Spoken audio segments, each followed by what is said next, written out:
Le Club 1906, l'émission 100% Racing en podcast. Bonne écoute. Bonsoir à toutes et tous et bienvenue dans le Club 1906. On est très heureux de vous retrouver malgré la défaite du Racing Club de Strasbourg face à l'Olympique de Marseille. C'était vendredi soir en ouverture de la 6e journée du championnat de Ligue 1. Et comme vous le voyez, Dorian Faucheron est absent ce soir. On a une petite pensée pour lui. Je reprends un rôle que j'avais il y a quelques années. Ça fait bizarre, mais je sais que j'ai une bonne équipe à mes côtés, à la réalisation Florian Fischer. Et tout de suite, le tour de l'équipe avec Boris Coriol. Salut Boris. Salut Joe. Comment vas-tu ? Ça va super. Alors, on est vraiment... Mais c'est pas grave, je connais cette sirène, Momo. Momo. Je veux le dire, c'est Momo. C'est Momo, mais il faut le dire. Mais ça, je sais que c'est quelqu'un qui a du... Il y a du mouvement quelque part, mais on va venir chez lui dans quelques instants. On la reprend. Boris, tu vas bien ? Salut, ouais, ça va. Passe un bon week-end malgré la défaite du Racing ? Ouais, très bon. C'est vrai ? Petit week-end ensoleillé. Ah ouais, et puis là, c'est bon, la lumière est présente. Ouais, moi, je sais pas comment vous faites pour passer un bon week-end après une défaite du Racing un vendredi soir, en plus avec ce scénario, mais je vous envie. Vous me donnerez la formule. À tes côtés, il y a Julien Conrad. Salut Jules. Salut tout le monde. Comment ça va ? Ça va ? Passé un bon week-end toi aussi ? Ouais, moi j'ai eu les boules en rentrant et le matin j'ai passé à autre chose. Mais les baskets, tu vas courir et puis la vie est repartie. C'est pas... C'est pour ça, je cours pas. Ça doit être peut-être ça. pour ça, il faudrait que je reprenne la course. Ouais. Mais bon, ouais, donc tout va bien. Tout va bien. En face, Mohamed Yaliti. C'est moi l'auteur de... Bah, c'est pas toi. Salut tout le monde. Ah ouais, c'est vrai, d'un côté il y a les manches courtes et de l'autre les manches longues. Passe un bon Pur week-end. hasard. Momo. Ouais, ça va. Ouais, bon week-end, sympathique. Football. Ah oui. Du monde à l'ambassade du ouais. Winners avec Beaucoup. le match du Racing notamment. Énormément de monde, ouais, belle ambiance. Mais j'y étais pas, mais c'est ce qu'on m'a rapporté. Et puis dimanche, j'ai donné le coup d'envoi de 2 matchs de Coupe de France, donc football amateur un peu, ça faisait longtemps. Donc c'était sympa de revoir un peu tous ces footeux du dimanche. Ouais. À côté de toi, il n'y a pas un footeux du dimanche, mais un footeux de l'époque du samedi soir, du vendredi soir et du dimanche après-midi, Dimitri Lénard. Salut Dim. Salut tout le monde. Ça va ? Très bien. Passé un très bon week-end aussi avec un très bon match vendredi soir et pour finir le week-end, les enfants qui ont été très bons aussi. Donc un week-end football aussi. Bon, finalement, tous les deux, c'est un peu comme Emega et Panicelli. On n'a pas beaucoup joué ensemble là, ces dernières semaines. Tu as démarré dans le club 1906, j'étais pas là. Exactement. Mais là, ça y est, notre C'est première bon. émission ensemble. Première. On espère qu'on sera bon alors. J'en doute pas une seule seconde. Messieurs, tour de table. On reste chez toi, Dimitri, comme ça s'est fait. Le Racing qui s'incline de 2-1 face à l'Olympique de Marseille. Qu'est-ce que tu retiens de ce match ? Est-ce que c'est... Pour faire court, non. Pour faire court, j'ai vu un très très très bon match à montrer dans les écoles de football. J'ai tout vu dans ce match. J'ai vu une équipe qui était capable de jouer en transition. En fait, j'ai vu 2 équipes, une équipe miroir. Œil pour œil, dent pour dent. Enfin, ils se sont rendus coup pour coup. Enfin, des sorties de balles de chaque côté, du jeu à 3, du jeu en transition. On a vu des temps forts et des momentum dans le match assez incroyables d'un côté comme de l'autre. Et franchement, on y reviendra un peu plus précisément en laissant la parole à mes coéquipiers. Mais franchement, ce match, il était vraiment très très plaisant à regarder et il y avait vraiment de tout dans ce match, vraiment pour l'analyser, pour débriefer. Moi, j'ai pris un pur régal sur ce match de football. Je sais qu'avec Florian Fischer, on a les statistiques de cette rencontre. Momo, je vais te donner la parole dans un instant. Effectivement, on a vu beaucoup de choses, mais on voit quand même une équipe de l'Olympique de Marseille qui a quasiment 600 passes contre le Racing à 393 et pour la première fois seulement 40% de possession de balle pour le Racing. Momo, toi, qu'est-ce que tu retiens de ce match-là ? Je retiens un petit peu de déception parce qu'avec un petit peu plus de concentration sur la fin de match et un peu plus d'application, on pouvait espérer prendre un point. Maintenant, si tu analyses le match dans les statistiques que tu viens d'évoquer, pour moi, Marseille était un cran dessus. Ils ont quand même un banc de touche incroyable, on l'a encore vu avec les entrants. Et voilà, il nous a manqué pas mal de choses sur ce match-là. Alors, c'est souvent des détails, mais c'est souvent les détails qui font la différence sur un match aussi important, notamment sur ces fins de match qu'on a du mal à gérer. On a manqué un peu de concentration, on n'était pas bon sur les deuxièmes ballons souvent. Et puis on a manqué de profondeur avec la sortie d'Emega qui nous a fait mal. Donc il y avait du positif comme du négatif dans ce match. Maintenant voilà, ça reste une défaite, mais une défaite encourageante.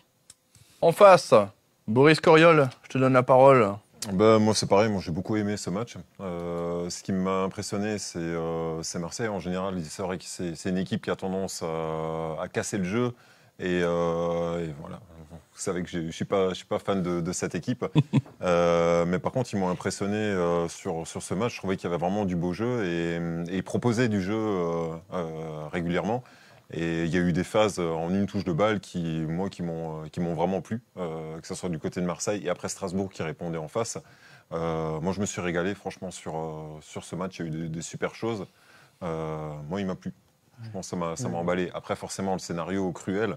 Mais c'est là aussi on voit l'expérience entre une équipe qui, à mon avis, va jouer le top 2, top 3, et Strasbourg, où il y a encore des choses à voir, à modifier.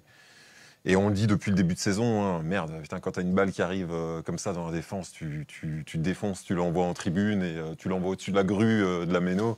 Mais non, tu laisses pas traîner le ballon comme ça, quoi. Il y a encore des choses, toujours les mêmes choses en fait à modifier. C'est un peu rageant, mais c'est encourageant aussi.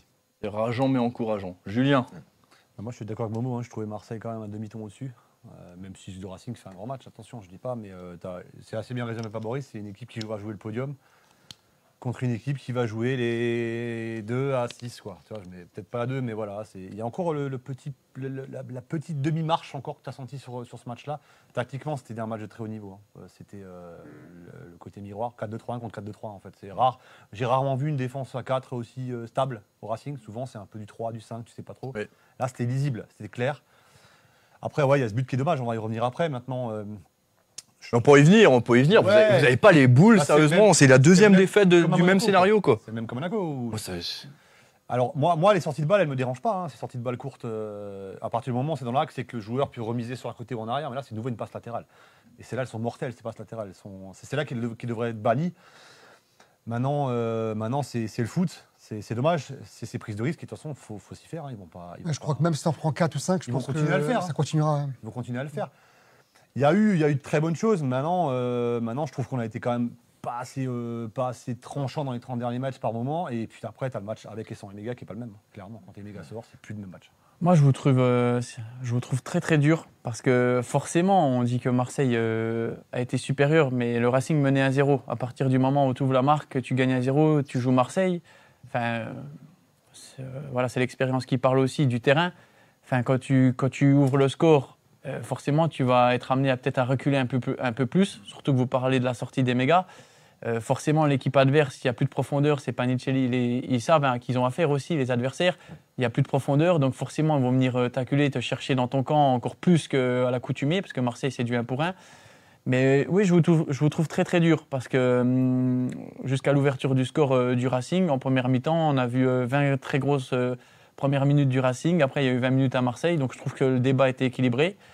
Et où je vous trouve dur, franchement, pour un joueur de foot, le terrain était archi arrosé ou gras ou humide. Et Guillaume Haro, qui était aux commentaires, ou Benoît Chéroux, le disait, il y avait une qualité technique, mais de très très très grande classe. C'était un match Ligue des Champions pour moi, parce que même Guillaume Haro était surpris à un moment donné. Il se demandait, mais ils sont suicidaires. Et les ressorties de balles que le Racing a fait en première mi-temps, honnêtement, c'est de classe mondiale. C'est-à-dire sans paniquer, un mec dans le dos, ça décroche, ça trouve un jeu à 3, ça joue sur le 4e, ça joue en profondeur. Franchement, mais des deux côtés, quand je vous dis c'était œil pour œil, dent pour dent. Il y avait une qualité technique avec ce terrain en plus qui glissait, cette pelouse mouillée. Pourquoi vous pensez que quand on va jouer des matchs de Coupe de France en amateur, des fois ils font tout pour que l'herbe soit plus haute, pour que le terrain soit pas arrosé? Parce que ça ralentit le jeu. Mais par contre, quand on arrose le terrain, il faut aussi que les mecs qu'ils aient une qualité technique au-dessus de la moyenne. Et donc moi, je trouve que vous êtes très très dur parce que quand tu mènes 1-0, forcément l'équipe adverse va pousser et on a l'occasion de pouvoir mettre le deuxième. C'est pour ça que je trouve que le match nul aurait été logique. Il y a eu des faits de jeu aussi dans le match où... Mais on va y venir sur les faits de jeu. Voilà. Mais moi, maintenant, si je regarde les chiffres, on va les remettre peut-être un instant pour que tout le monde les ait bien en tête, même sur ce plateau.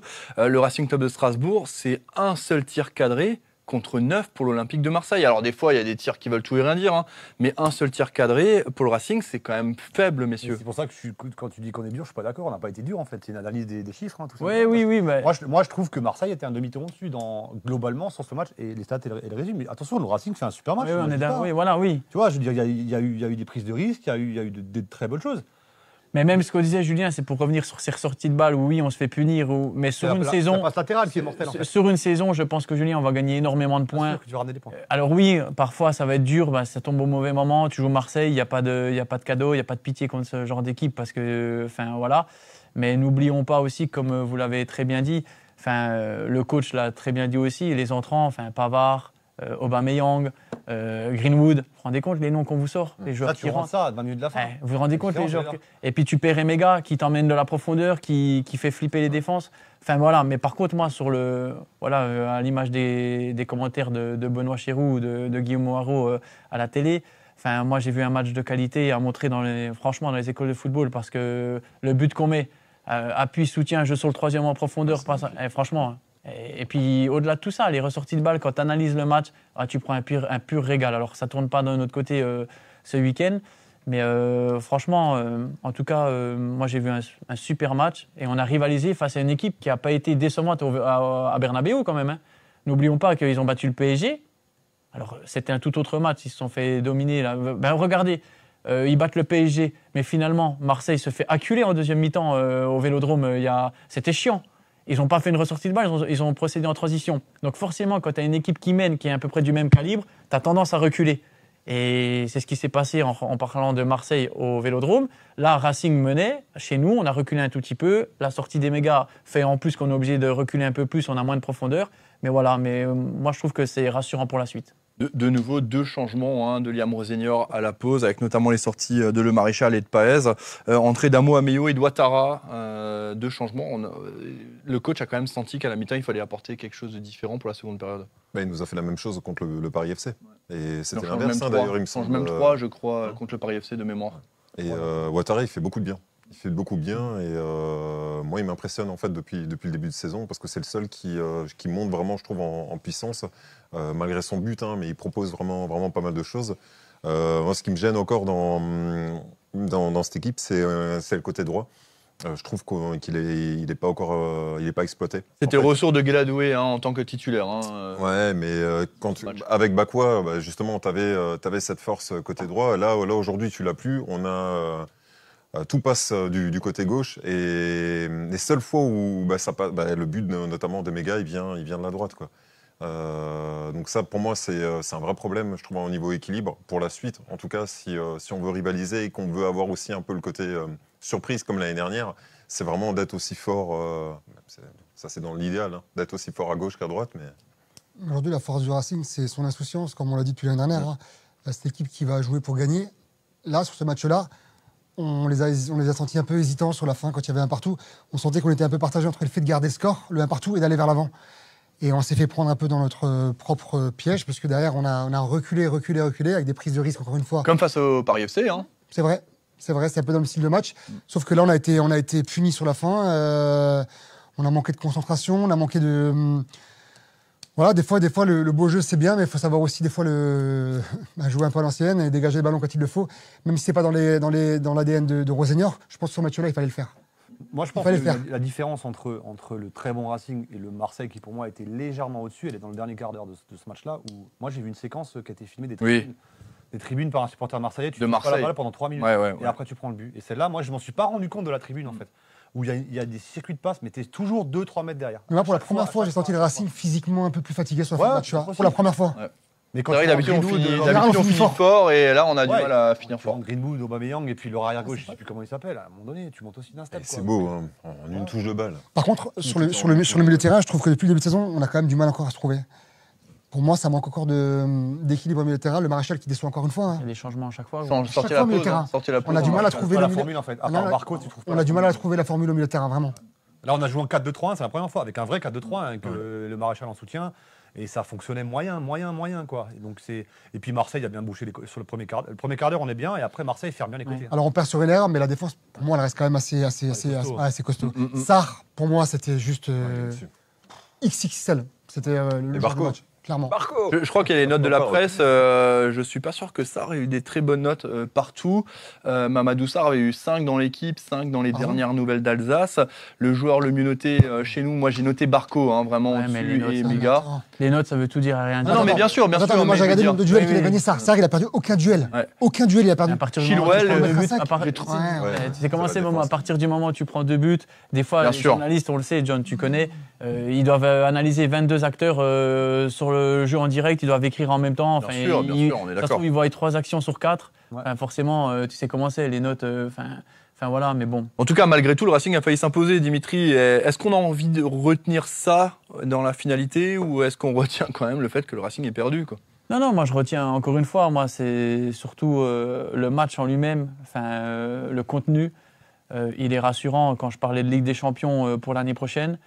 Dans le championnat aujourd'hui, voilà, je regarde un petit peu les matchs aussi. Je prends mon nouveau rôle à cœur. Donc non. Franchement, je pense qu'il y a un coup à jouer. Moi, je ne sais pas ce que vous en pensez. Tous les matchs que j'ai vus du Racing pour l'instant, c'est costaud derrière. Ça prend des risques, mais techniquement parlant, c'est très propre. Tu viens de lancer un sujet qui peut-être nous mettre à mal. C'est ce côté droit, oui, où à l'époque, le Racing pouvait faire mal des deux côtés. Forcément, maintenant, les équipes adverses vont analyser le jeu du Racing où à gauche, avec Barco, Moreira, le Maréchal qui vient un peu plus à gauche, fait plus mal et à droite un peu moins, même si l'entrée du Pigeon à Mohameyo, il va percuter, il va obtenir des fautes, il va trouver des passes. Mais voilà, n'oublions pas aussi une chose, tu veux y revenir dessus.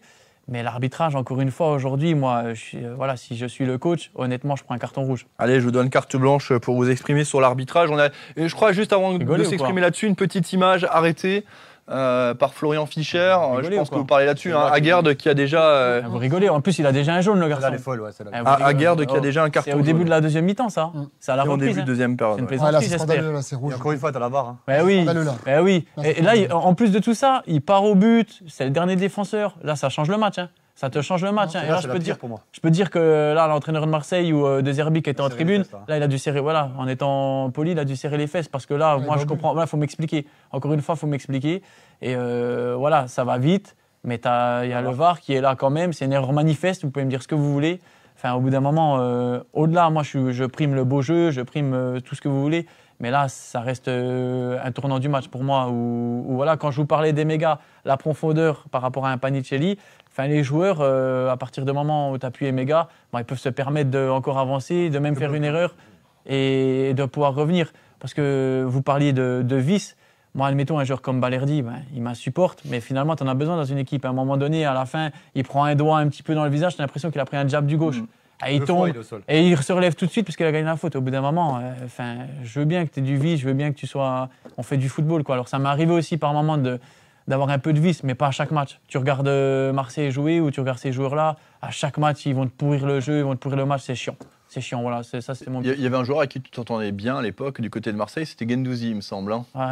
Je dis ça, je dis rien. J'ai souvenir il y en a besoin sur le terrain, mais voilà. Mais pour revenir sur ce fait de jeu, en tout cas, encore une fois, c'est... Non mais moi effectivement, en plus c'est devant le quatrième arbitre, c'est devant tout ce que vous voulez, on le voit en direct. On a un commentaire de Julien Bruder qui nous dit surtout qu'il y a la VAR qui est présente aujourd'hui, messieurs. La VAR est censée justement éviter ce genre de non mais les gars, depuis conflit. Stéphanie Frappard il y a 2 semaines, la VAR elle a plus aucune crédibilité. Moi je suis désolé quoi. T'attends quoi de la VAR aujourd'hui ? Qu'elle siffle faute et qu'elle dise derrière les défenseurs. Le but qu'on marque, je suis vraiment pas serein. Je me dis, il est vraiment limite les gars, machin. Donc tu te dis hop.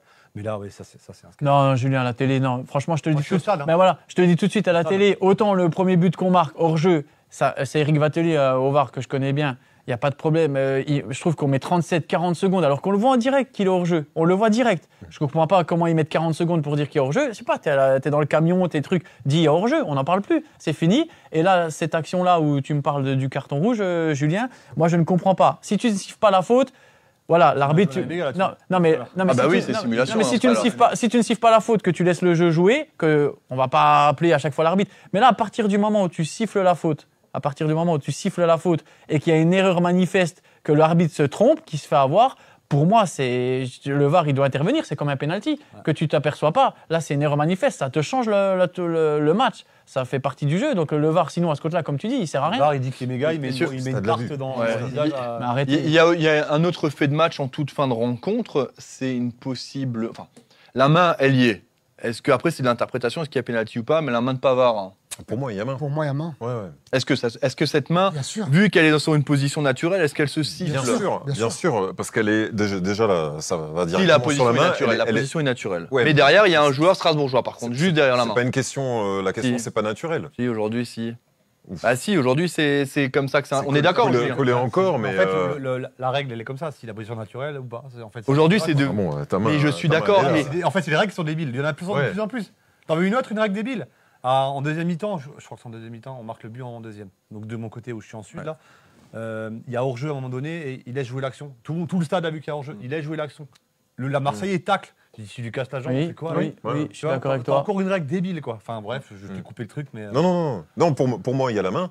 Et c'est pour dire ce que je disais avant, par rapport à l'expérience qui est manquante dans les 10 dernières minutes. Pour moi, c'est là où Strasbourg n'a pas été bon. C'est de jouer le jeu. C'est là, t'as la main, mais t'arrêtes de jouer. Tu vas crier au scandale avec l'arbitre. Quand t'as l'autre guignol de Marseille, il se passe quelque chose, il va pleurer. Ils vont tous pleurer chez eux. Ça change grand-chose. Hein. Mais pourquoi on le fait pas? Pourquoi aujourd'hui, il y a pas les joueurs qui se révoltent un peu sur le terrain, qui arrêtent de jouer? On sent l'animosité dans le discours de Boris Toriol envers les Marseillais quand même. L'autre guignol, j'ai un collègue qui m'a dit le boulanger de Marseille là. Enfin, franchement, en parlant de Balerdi. Oui. Mais c'est vrai. Au bout d'un moment, tu lâches tout. Tu vas négocier. Déjà, tu vas gagner du temps. Parce que le but, là, il y a un partout, tu essayes de garder au moins le point du match nul. En plus, là, il y a un possible penalty, tu fais tout pour gagner du temps. Et là, non, à chaque fois, on joue, on laisse aller. Quoi. Surtout, Boris, là, où je te rejoins, c'est quand tu vois la main qui est sifflée par... Tu vas mettre le feu, là. la main qui est sifflée dans le match entre Lorient-Monaco par Rudy Buquet. À la fin du match, il y a 3-0, la main qui est sifflée, je ne sais pas si vous l'avez vu cette action-là, un joueur qui tacle de Lorient à la surface, il tacle le ballon et après elle lui retombe un peu sur sa main. Mais ça, même Balogun, même Balogun ne crie même pas au scandale. Aucun joueur de Monaco crie au scandale. Le VAR l'appelle pour lui dire arrêtez les gars, s'il vous plaît. Personne ne crie au scandale, tu vois. Ouais, je n'ai pas revu, j'ai pas vu cette action. Les mains, enfin. Mais il y a tellement de problèmes d'arbitrage. Moi, je trouve que comme je l'avais élaboré lors de la première émission, je trouve qu'il faudrait des anciens acteurs du jeu qui soient ou en collaboration avec l'arbitrage aussi, qu'on puisse ressentir le jeu. Tu vois, par exemple, Adrien Thomasson, maintenant qui est capitaine, il a eu 2 arbitres d'affilée, c'est pas pour les saucer, mais Éric Vatelier ou Bastien De Chépy. En fait, il y a des règles, il n'y a pas de problème. Mais en fonction du match, feel the game, tu vois, tu dois ressentir le jeu. Et Adrien, il m'a dit, franchement, putain, il n'y a rien de mieux que l'arbitre, il vienne aider-moi ou d'avoir la communication. Et tu ressens que le joueur, c'est donnant-donnant. Il va faire en sorte de pouvoir aider. Qu'un mec comme, je ne vais pas citer son nom, mais qui est responsable des arbitres, qui était catégorique, qui était froid, qui n'avait aucune discussion possible, tu n'as pas envie de l'aider. Avant le match, déjà, tu sais que déjà, et je trouve ça dommage avec l'arbitrage. Alors que quand tu as ce genre d'arbitres qui sont là, on peut faire des erreurs, mais qui expliquent aux joueurs ou qui est dans l'échange, c'est beaucoup plus simple d'arbitrer un match. Et je trouve que des anciens, voilà, je le redis une fois, et devraient être aussi à la merci des arbitres, pouvoir aider, faire des réunions, ressentir le jeu. Parce que avoir des règles, oui, mais en fonction du match, il y a des choses qui peuvent se passer différemment. Moi, je trouve ça dommage. Tu vois ce que je veux dire par rapport à l'arbitrage, voilà. Mais bon, vous avez le bordel encore ce week-end avec l'arbitrage. Quand tu écoutes Lille, les temps.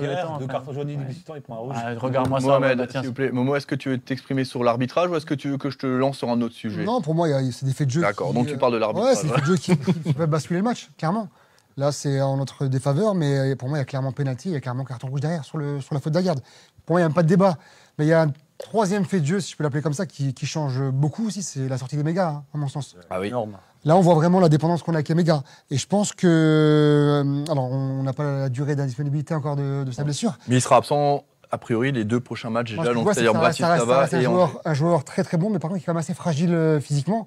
Donc maintenant, la suite, on n'aura plus les mégas. Comment ça se passe? On l'a vu avec Palicelli. Est-ce qu'on est prêt maintenant à jouer dans ce système-là ou pas? Alors, Palicelli, j'aime beaucoup, mais pour le moment... c'est efficace dans les 30 derniers mètres, mais ça c'est pas la même course, quoi. Tu peux pas avoir c'est pas le même jeu.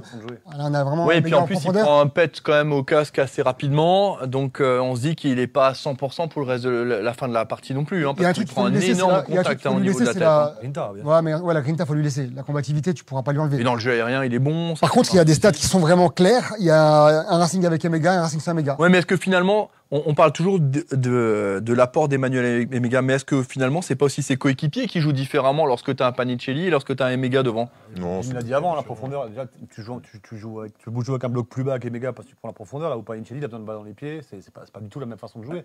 Moi, je pense surtout que c'est les adversaires qui jouent différemment. Oui. Moi, j'ai échangé pas mal avec un collègue à moi qui vit à Marseille. Hein. Il m'a dit, mais moi, Emega, je le prends demain. En fait, les gens ne se rendent pas compte. Oui. Comme Emega a un impact dans Ligue 1 en général. Quoi.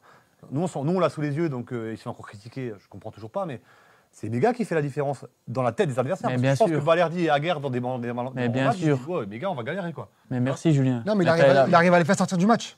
Il a cette qualité-là, justement. De rien dire. D'où son caractère et son comportement. C'est un joueur qui est capable de tout. Ouais. Il est là pour énerver le joueur, il est là pour faire sortir du match. Et derrière, il est là pour apporter un plus. Mais. Vas-y. Non, vas-y, Julien, Vous vas-y. croyez qu'ils ont fait quoi avec Barco Barco, moi je l'ai vu, Barco il a fait un bon match, mais il était beaucoup moins. Il était souvent pris à deux en fait, Barco dans ce match-là. Très souvent pris à deux, ça ne veut pas dire qu'il n'a pas fait un bon match. Mais Oui, on commence à avoir l'a des gens qui font étouffé du bruit. pour éviter que. Barco il commence à faire du bruit et Emega encore plus. Il faut s'en rendre compte maintenant que ce gars. Après, Momo disait qu'il était fragile. Il a été blessé en fin de saison dernière. Il s'est blessé lors de la préparation d'avant-saison. Il s'est blessé L'année dernière. enfin là, de nouveau. Donc, ouais, en fin de saison, là. Mais non, mais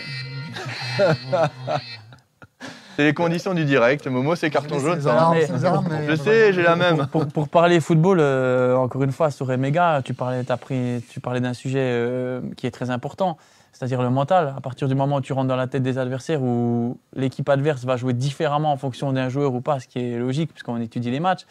Mais après, on l'a dit sur ma première émission, le problème, moi, Bakwa, de le faire partir, pas partir, si tu as un Emega qui se blesse aussi, enfin, ton Racing, tu perds deux talents, deux joueurs énormes. Et tu parlais de Panicelli ou d'Emega. Quand tu suis le football, il ne faut pas être bête pour comprendre que quand tu as un Emega, les défenses elles vont tendance à être plus sur le reculoir, donc tu vas créer de l'espace pour tes milieux de terrain qui vont pouvoir développer du jeu. Quand tu as un Panicelli, forcément, ils vont venir plus te presser et tu auras moins d'espace. Ils vont faire en sorte de balancer des ballons et voilà. Et en plus, tu joues avec des joueurs faux pieds parfois, à part à gauche où tu as Morera qui va Panicelli, il a besoin de ballons dans la surface. Donc pour ça, il va falloir des joueurs qui débordent, des centres. Donc ça sera deux jeux totalement différents. Maintenant, est-ce que le Racing est capable de, comme avec un Ludo Ajorc, même s'il sait faire beaucoup de choses, tu as besoin de ballons aériens qui va te dévier, tout ça. Il ne faut pas attendre de Panicelli qui fasse les courses des mégas, ça sera un autre profil. Et c'est pour ça qu'il l'avait pris aussi. Mais Même Après, un Balerdi avant le match. Parce que Balerdi, il est lent, tout le monde le sait. Tu défends pas pareil sur Balerdi, sur Panicelli, tu vois. Balerdi, c'est simple avec un Emega, c'est soit tu lui mets une biscotte d'entrée et il prend pas le ballon, Ou tu lui tires le maillot. soit il part dans le dos et t'es mort. Ouais. Et quand il va rentrer Panicelli, il se dit bon je vais être un peu plus cool quand même parce que c'est pas le même jeu. Donc faut aussi mettre ça dans la tête. On parlait de ce couloir droit avec effectivement la vente de Bakwa. Maintenant, ça fait quand même plusieurs semaines. Mais aussi, pourquoi on cible ce côté droit, c'est parce qu'un Paez aujourd'hui, dont tous les médias au monde soulignent que c'est une énorme pépite. Et il y a quelques semaines ici, on disait que pour le moment, il n'avait rien prouvé. Même sur le terrain, pour le moment, il ne prouve rien encore. Pour le moment, je parle. Je suis pas trop d'accord moi. Ah ouais. Je trouve. Après, individuellement, on sent qu'il est. Il a quelque chose, qu'il bien a sûr. quelque chose, Bien mais sûr. dans l'équipe, ça prend pas encore. Je pense qu'il doit trouver sa place par rapport à ça. Pour moi, Paez, c'est pas un titulaire. Mais quand Nantes, il rentre en cours de jeu. Lui, là, il fait un très peu la fort. diff. Le feu. Bah, il rentre même Mais là, tu vois, il le met Marseille, titulaire, il le sort à la Ouais, pause. Marseille, je suis d'accord, la première mi-temps, en fait, il n'a pas de ballon déjà. Ouais. Parce que l'autre problème, c'est que pour moi, Doué, c'est pas un arrière droit.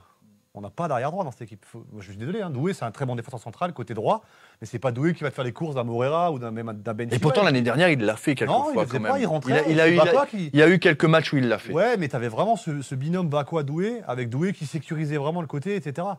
Ouais. On a Oui, pas oui, cette capacité de t'avais, débordement oui. à droite. Oui, c'est pas pareil. un Morera, on est d'accord. Donc tes centres côté droit, tu les auras jamais. Hein. Mais ce qui nous a manqué sur la fin de match aussi, c'est la présence de Barco. Hein. Je suis Ouais. désolé. Dans la gestion des temps faibles, Mais Barco, il est très Carbo, important. hein. Mais il était Carbo, là. carbo. Ah ouais. Je pense qu'il allait vraiment donner. Puis là, Et t'as sur la la fin de match, il nous a gestion manqué. avec l'Europe et tout. Là, il joue, il est mort contre Angers. Après, ça dépend des choix. Mais... Pour moi, Barco, il a fait un des plus gros matchs depuis le début de la saison. En fait, j'ai l'impression C'est qu'il fait dans tout le temps des l'ombre, gros mais, matchs, moi, j'ai ouais, l'impression ouais, que- Pour moi, il est énorme, tout le un temps. joueur fiable. Moi, je trouve C'est qu'il est comme Doucouré. régulier. Doucouré aussi, il fait pas de bruit. Doucouré aussi, il est régulier. Ouais, il a fait un gros match. Il a fait un gros match, La Doucouré. paire au milieu de terrain, elle a bossé. Il a fait un gros Attendez, match. Hein. Là, pour moi, c'est pour ça de noter ce match-là. Pour moi, tous les acteurs du jeu, ils ont tous fait un gros match. Il n'y a personne qui était mauvais, en Mais fait. c'est ça, ils ont tous fait un gros match. Franchement, honnêtement. Moi, j'ai vous mis pouvez pas- la moyenne partout. Moi, moi, je honnêtement, crois. parce que là, on parle, oui, l'état d'esprit, les valeurs, mouiller Papa, le maillot, enfin voilà. Augsburg. Mais franchement, qualité technique, Ouais, c'est si vous analysez le match, si vous le re-regardez encore une fois. Le maréchal, pour moi, un peu. en tout cas. Augsburg, Ouais, mais- fait deux énormes Oui, erreurs. un petit peu. Mais on est d'accord, Momo, mais Bon. franchement, au niveau qualité technique, C'est du haut niveau, oui. Marseille qui te presse, tout ça, C'est costaud, hein. c'est costaud dans 50 mètres, 20 acteurs du jeu, dans des petits espaces, ressortir des ballons sans paniquer. Franchement, les gars, moi, je vous le dis. Pascal nous dit Doué était latéral à Rennes et il se projetait beaucoup. Alors, j'avoue que je regarde pas les matchs du Rennes en temps normal, donc je suis désolé. Oui, il a un rôle hybride dans cette équipe, il ne faut pas oublier. Alors après, là, on a joué à 4 à plat. Et Doué, il revient de blessure, il faut pas oublier, il manque de rythme. Hein. Vous étiez Il fait un bon match, Bien sûr. Vous étiez au stade? Oui. Dis-moi, toi, non, t'étais pas au devant la stade. télé. J'ai mangé une saucisse froide. L'ambiance, messieurs, est-ce qu'on peut en parler un instant? Je l'ai vécu à travers la télé aussi, j'étais pas présent. Juste avant l'ambiance, John, pour revenir sur Paes, parce que j'ai pas pu. Le problème qu'il y a, c'est que... Il a un client aussi sur lui. Non, mais le problème qu'il y a, c'est que c'est des joueurs ballon, c'est des joueurs pieds. Je suis pas sûr que ce soit un joueur qui puisse prendre la profondeur. On parlait de Bakwa, c'était un joueur qui était capable de prendre la profondeur, c'était un joueur qui était capable de joueur pied. Paes, c'est un joueur pied. Le Maréchal, c'est un joueur pied. Barco, c'est...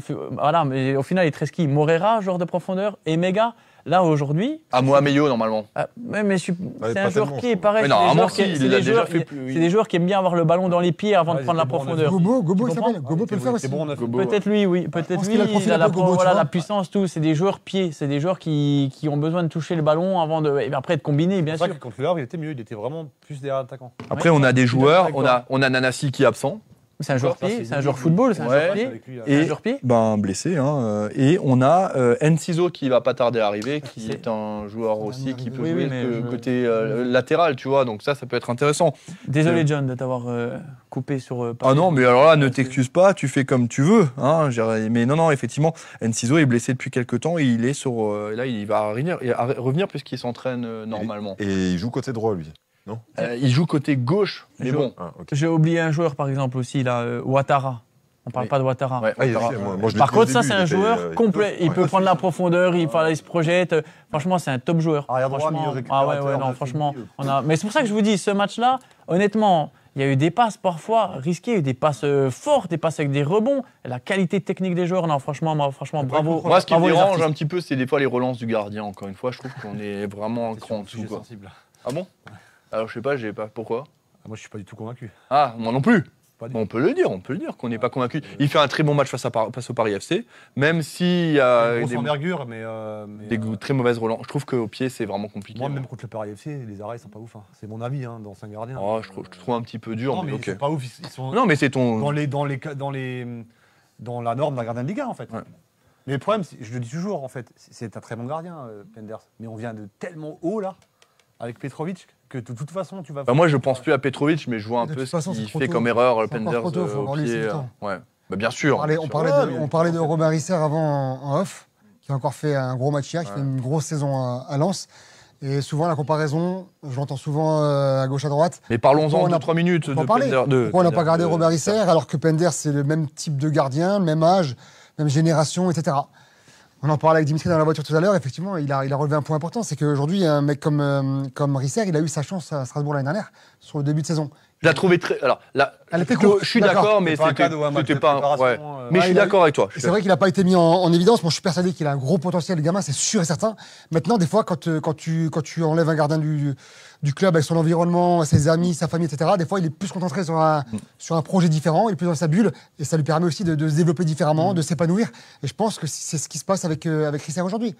Oui, il se mettait, comme je te l'ai dit dans la voiture, au moment que Robin, que j'ai connu à l'époque, on savait qu'il allait faire une grande carrière. Maintenant, à Strasbourg, c'est sa maison, c'est sa ville, c'est sa région. Peut-être qu'il se mettait une pression aussi différente. Je l'ai entendu pendant un an. C'est compliqué pour un gamin. Ouais, mais peut-être la pression. Là, au final, il est parti. Et Jean-Louis Leca a fait un recrutement exceptionnel parce qu'il a mis Régis Gürtner qui est alsacien aussi, donc il le bichonne. Jean-Louis Leca qui est aussi un joueur très humain. Il voulait Régis Gürtner qui est d'ici, qui a toute l'expérience, qui est un alsacien et il a tout pour progresser sans avoir cette pression aussi sur les épaules de joueur alsacien. Donc pour moi, Lens, bravo à Jean-Louis Leca parce qu'il a fait un super recrutement. Est-ce qu'il aurait pu faire exactement la même chose à Strasbourg? Pas sûr. Ouais, pas sûr. Pas sûr qu'il aurait pu faire la même chose parce qu'il aurait eu une telle pression où tout de suite on l'aurait catalogué. Enfin voilà, pour moi, c'est bien pour lui. Et voilà, aussi, mais il y avait aussi l'option du prêt pour la guérir un petit peu, pour lui donner un peu de confiance et de récupérer après. Aussi. C'est une possibilité, mais bon. Maintenant, je suis content pour lui, il fait une belle saison, il le mérite vraiment. Et de ce que je sais en interne, en off, enfin voilà, avec un ami qui est là-bas. Enfin, franchement, ils en sont hyper contents, Hier, hyper C'est le contents. patron, en fait. Hein. Moi, j'ai regardé le match. C'est le patron de la défense. Vous avez vu À 21 ans, quoi. Tu te rends compte comment il ressort les ballons, comment Incroyable. si, la Moi, je- maturité déjà. Enfin, et puis l'arrêt hier, l'arrêt qu'il fait, Ouais, il est parce que dingue, faut l'arrêter. Ouais, c'est dingue. il fait l'arrêt qu'il faut au bon moment, hein, parce que voilà, il a quelques arrêts, mais c'est le plus dur pour un gardien, c'est de faire l'arrêt au bon moment. Enfin, en tout cas, je suis content pour lui. Ouais, il leur fait gagner des points, il leur ramène des points. Messieurs, un mot sur l'ambiance, s'il vous plaît, parce que je n'étais pas à la Méno. Donc, il y a eu de l'ambiance tribune famille, d'après ce que j'ai pu comprendre. La tribune sud s'est mise à suivre. Et donc, les Ultra Boys qui ont fait grève durant 90 minutes. Boris, toi qui es collé au COP. Alors, je ne suis pas collé au COP, mais je suis côté COP en sud, quasiment milieu. Moi, l'ambiance, j'ai plutôt. C'est pas l'ambiance des grands soirs, mais par contre, j'ai trouvé qu'il y avait une petite ferveur sympa en arrivant où tout le monde était de bonne humeur. C'est vendredi soir, on se retrouve à la Méno malgré la pluie. Je trouvais qu'il y avait une petite ambiance qui était en train de se monter. Alors, c'est pas comme à l'époque quand tu as le COP qui chantait et tout le stade qui reprenait. Et surtout que là, tu as toujours cet écho de la tribune vide qui est en face. Franchement, ça fait. Et en plus, c'est moche. Hein. Ouais, Mais déjà, c'est moche et vivement que ça se remplisse. Encore un mois et demi. Mais plusieurs fois, il y a eu, il y avait des. Quand il y avait une action, tu sentais qu'il y avait quelque chose qui prenait, des chants qui partaient aussi de la tribune COP, donc vraiment sur la partie haute. Moi, j'ai apprécié ça. Après, ce qui s'est passé dans la tribune famille, je le voyais pas. Je voyais que ça bougeait, qu'il y avait des chants. J'ai vu la banderole. Bon, il s'est passé des choses, mais ça reprenait. Je trouvais que l'ambiance, elle était plutôt bon enfant, sans plus. Voilà. Moi, ça me manquait d'avoir un match comme ça. Ça doit être le feu du début à la fin, mais. On va pas créer de débat Oh, ce voilà. soir sur les ultras, mais effectivement, aujourd'hui, il y a cette grève qui dure tout le match. Avant, c'était un quart d'heure. Là, on est sur l'intégralité d'une rencontre. Ouais, mais elle n'est pas suivie par tout le monde, hein, le COP. Hein. On l'a bien vu là sur ce match-là. C'est une certitude, c'est une certitude. Moi, et encore une fois, même si les UB pensent toujours que je les aime pas, et en soi, je m'en fiche, mais je veux dire, j'arrive toujours pas à comprendre en fait cette grève des champs. Moi, je la comprends pas. Moi, je vais faire la parenthèse parce que moi, je suis allé dans le vif du sujet avant le match. Je suis allé à la Fédé, moi. Ok. Je suis allé à la Fédé. Alors, je ne vais Intéressant. pas dire avec qui j'ai parlé et encore moins ce qu'on s'est dit parce que j'ai promis de ne pas le faire. Mais je suis allé rencontrer des décideurs et j'ai écouté les arguments. Après, je ne donnerai pas mon avis. Je suis toujours pas convaincu par l'efficacité de grève. Pour moi, elle n'a aucun intérêt, mais c'est pas fini, quoi. Ah ben non, c'est C'est pas fini. fini. Après, je pense que la porte n'est pas fermée. Alors, je sais pas qui a la clé de la porte, c'est toujours pareil. Est-ce que c'est les supporters? Il y a des arguments, voilà, mais en tout cas, c'est pas fini. Mais j'ai voulu un peu écouter, parce que je voulais pas m'endormir con, donc je suis allé écouter. Voilà, bref, c'est la parenthèse, mais ça s'est plutôt bien passé. Mais je pense qu'il y a des vraies revendications qui Non, mais sont c'est- justifiées. puis voilà. Non, mais j'ai pas peur de le dire. Il y a C'est des des gens qui revendications qui sont justes. C'est des gens qui ont des convictions, c'est des gens qui ont un... Pas des revendications, des inquiétudes Ouais, qui mais peuvent être après- fondées. Ça, je l'entends. Moi, les inquiétudes, je les comprends. C'est ça. Le fond du problème, je le comprends, je suis même assez d'accord. Mais Ouais, voilà, mais c'est plus la question aujourd'hui. Non, mais Ouais, bref, c'est ça. En fait, c'est ça. Moi, j'ai l'impression la qu'on question est aujourd'hui. plus loin que ça, quoi. c'est des gens qui ont des convictions et qui sont de toute façon maintenant assis dessus et qui bougeront pas, donc il va falloir s'y faire, sauf si maintenant il y a une réponse ou pas du club, ça c'est pas mon problème. L'ambiance, elle était, ouais, pour moi c'était pas ouf, quoi. Alors après, moi j'étais en tribune sud. Alors il y avait toujours un petit truc, mais en fait t'arrives pas à tenir la cadence parce que tu peux me dire ce que tu veux. Alors il y avait un petit cop en ouest, tout Oui, en haut c'est côté ça. sud. Il y avait un mégaphone et un tambour et il y avait l'Est qui animait. Donc c'était plutôt sympa. Mais tu peux faire comme tu veux. Quand tu as le perchoir qui est vide et que tu n'as pas les mecs qui t'entraînent, et ben le stade, au bout de 1 minute de chant, 2 minutes, pouf, ça redescend. Et ça fait que ça en fait. Par contre, c'était une belle ambiance familiale. Les gens ont chanté, il y en a qui ont joué le jeu. Et voilà. Après, c'est triste. Moi, je trouve ça quand même triste. Mais c'est le foot. L'ambiance n'était pas mauvaise, elle était agréable. Elle était bon enfant, mais quoi. voilà, bon enfant, mais c'était pas une ambiance digne d'un match pour accueillir Marseille, on va dire ça comme ça. Je pense que ce match-là, avec un vrai cup, avec un public, avec un stade plein, tu perds pas. C'est ce qui nous a manqué sur la fin du match aussi, parce qu'on Vous en a pensez que parlé. ça peut faire la différence Ouais, ça vraiment peut, bien sur sûr. un tel match Je pense que Dimitri le confirmera mieux que moi. Mais l'apport du public sur un match important dans les dernières minutes, ça peut te transcender, ça peut donner de l'énergie un peu différente. Honnêtement, enfin, comme tu l'as dit, je ne veux pas revenir triste, déçu. Enfin, ils ont certainement leurs raisons. J'aimerais bien. Enfin, il faut trouver une solution au problème. C'est ce que je disais en off aussi. On ne peut pas continuer comme ça. Vous pouvez me raconter ce que vous voulez. J'ai vécu tellement de choses dans ce stade que la tribune d'en face en travaux, le COP qui ne chante pas. Xavier Domergue, il est gentil, il n'y a pas de problème, je le respecte, mais de là à me dire qu'il y a une ambiance incroyable à Méno, quelle ambiance à la Méno, non, t'es pas venu depuis quand à la Méno, honnêtement, sérieux, ne me vends pas, avec tout le respect que j'ai pour les autres personnes qui ont essayé de chanter, on entendait un petit peu, il n'y a pas de problème. Mais il faut trouver une solution parce que, comme je dis, comme il l'a dit Boris, match vendredi soir en prime, Marseille, 21h, tout le monde te regarde. C'est que du pain béni, tout le monde a envie de jouer ce match-là. Et moi, j'étais triste parce que je sais ce qu'ils sont capables de faire, le COP. Sans eux, ça ne peut pas marcher. Je le dis tout de suite. Julien, tu l'as dit. Sans eux, ça ne marchera pas. Et si on veut la Ligue des Champions, il les faut. Je suis désolé, il faut trouver une solution au problème. Marc, Alain, les responsables à Sécu, je ne sais pas. Avant, il y avait Arnaud Zimanski qui faisait le tremplin peut-être correctement. Mais moi, il faut qu'ils trouvent une solution. Il faut un médiateur, il faut trouver quelque chose. On ne peut pas continuer comme ça. Et ils sont trop importants. Je sais de quoi je parle. Même les adversaires, quand ils venaient, je vous l'ai dit, Morgan Sanson à l'époque, avant qu'il vienne jouer chez nous à Strasbourg, il le disait, quand on venait à la Méno, on savait qu'on allait passer un mauvais moment, on savait que ça allait nous huer, on savait que... Et c'est déstabilisant, forcément.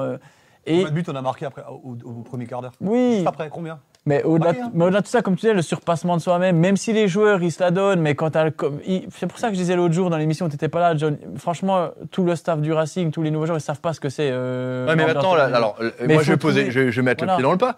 Qui doit faire l'effort maintenant? Est-ce que c'est le club qui doit dire, bon, d'accord, on est d'accord pour rediscuter avec vous? Non, mais en fait, ou est-ce que c'est les supporters aussi qui doivent accepter que c'est une entreprise en face de, tu vois? Mais je sais, Julien est parti là-bas, mais je ne sais pas ce qu'il faudrait faire. Mais honnêtement, alors, comme je le dis, ils ont certainement leurs convictions, mais même eux, Momo, on n'en a pas parlé en off, mais ensemble, mais même eux, chapeau à eux, parce que franchement, aujourd'hui, moi, peu importe, j'aime bien les belles voitures, j'aime bien, tu me mets une Ferrari devant moi sur un circuit, je ne vais pas prendre une 205, je vais aller rouler à Ferrari.